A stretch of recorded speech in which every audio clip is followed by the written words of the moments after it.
But we're clearly on top of, you know, quite a large chunk of debris here, aren't we? I mean, well, there's all sorts of bits yeah, coming I mean, this is looking quite good now. Yeah. There's some very big pieces sort of showing up down here now.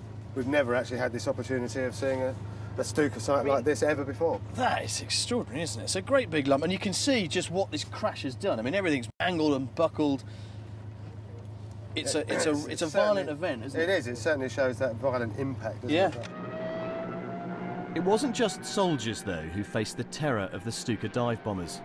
In the chaos of the fighting in France, Stukas also targeted fleeing civilian refugees.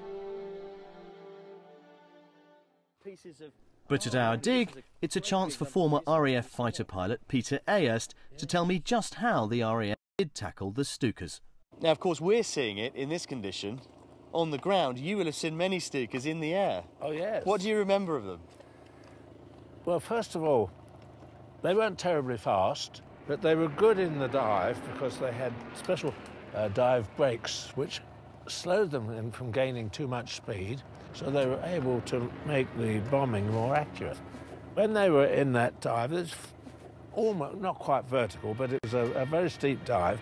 But of course, by slowing up like that, it made them much easier targets for the British fighters.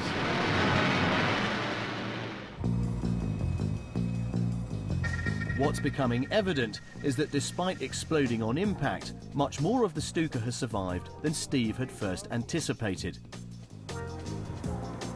There's a couple of instruments there at the cockpit. One of them, actually, which still has the glass intact. Well, nearly intact.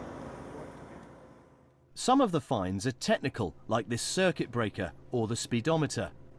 Others are more personal, like the first aid kit, which contains burnt bandages and the remains of a hypodermic syringe. You've done this all before. Yes. And whilst I've dug up numerous things from Romans to Saxons, this is kind of new for me. This is the first Junkers 87. Well, certainly, yeah. But, you know, I'm amazed at what's here. This is what remains of the Stuka's cockpit.